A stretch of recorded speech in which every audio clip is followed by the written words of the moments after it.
Hello friends, welcome to my channel Prasad Monika. So రివ్యూలోకి వెళ్ళే ముందు మన ఛానల్ సబ్స్క్రైబ్ చేసుకొని లైక్ చేయండి అండ్ షేర్ చేయండి.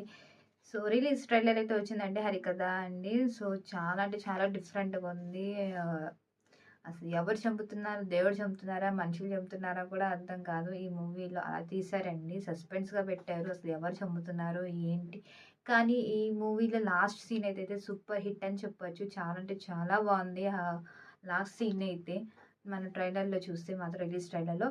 సో, ఫస్ట్ అంతా యాక్షన్ కూడా మొత్తం మూవీయే మొత్తం చెప్పొచ్చు, యాక్షన్ కూడింద. ఫస్ట్ నుంచి చెప్పుకుంటా వస్తున్నారు. మళ్ళీ మధ్యలో రాజేంద్ర ప్రసాద్ గారు అంటే ఎందుకు చంపుతున్నారు జనాల్ని అనే ఉద్దేశంతో కొంచెం సాంస్క్రిట్‌లో మాట్లాడారు. అదేంటి సాంస్క్రిట్ పదంలో చెప్పారు. అసలు ఎందుకు, ఏంటి, దేనివల్ల చంపుతున్నారు అసలు జనాల్ని? అసలు జనాన్ని ఎవరు చంపుతున్నారు? మనుషులు చంపుతున్నారా? లేదా దేవుడు చంపుతున్నాడా? అసలు ఎందుకు, దేనివల్ల అసలు మనిషిని చంపుతున్నారు ఈ జనాలు? సో, ఈలోపు మళ్ళీ కొంతమంది విలన్స్ అయితే వచ్చి చంపుతున్నట్టు చూపిస్తున్నారు. మళ్ళీ లాస్ట్‌లో ఏమో దేవుడు చంపినట్టు చూపిస్తున్నారు. సో, ఈ 2 కన్‌ఫ్యూజన్‌లో పెట్టి మనల్ని సస్పెన్స్‌లో పెట్టారండి. సో, ఇదేంటి మూవీ రిలీజ్ ట్రైలర్ అయితే. సో, మూవీ అయితే డిఫరెంట్‌గా ఉందని చెప్పొచ్చు. మన చూడొచ్చు. నాకు తెలిసి మూవీ అయితే మనం ఫ్యామిలీతో కూర్చొని చూడొచ్చు. చాలా బాగుంది కూడా. ట్రైలర్స్ నాకైతే నచ్చింది.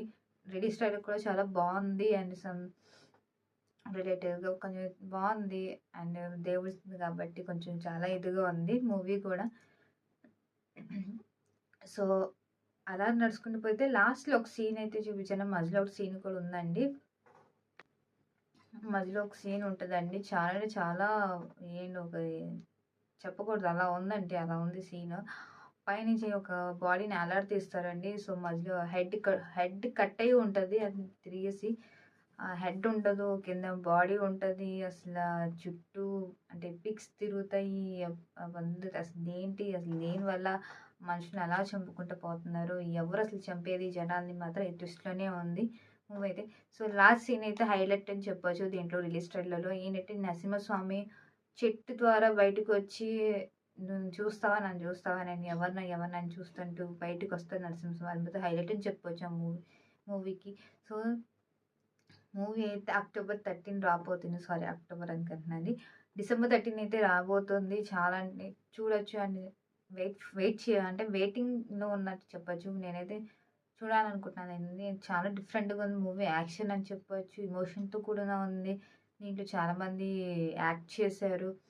అండ్ దీనికి మ్యూజిక్ ఇచ్చి మాత్రం సురేష్ బొబ్బిలి గారు. అండ్ డైరెక్టర్ చేసింది మాత్రం మనం మ్యాగీ గారు. ప్రొడ్యూస్ చేసింది మాత్రం మనం విశ్వప్రసాద్ గారండి. సో, టీజీ విశ్వప్రసాద్ గారు. సో, చాలా అంటే చాలా డిఫరెంట్‌గా ఉంది మూవీ అయితే. సో, చూడాలి. రిలీజ్ ట్రైలరే కాబట్టి మూవీ వచ్చాక మాత్రం గ్యారంటీగా చూడండి. మీరు కూడా లైక్ చేస్తారు నాకు తెలిసేది. చాలా డిఫరెంట్ కాన్సెప్ట్ అని చెప్పొచ్చు మన రాజేంద్ర ప్రసాద్ గారిది. సో, డిఫరెంట్ క్యారెక్టర్‌తో వచ్చారు. దేవుడి స్టోరీ టైప్‌లో తీసుకొచ్చారు. సో, బ్యాడ్ అండ్ గుడ్ మధ్యలో చెప్పొచ్చు. బ్యాడ్ అండ్ గుడ్ మధ్యలో నడుస్తది ఈ స్టోరీ అంతా. అసలు ఏంటి? సో, ఇది నా రివ్యూ అండి. So, release review. సో, మన మూవీ వచ్చాక మూవీ రివ్యూ కూడా చేద్దామండి. ఇది నా review. So, take care. Bye.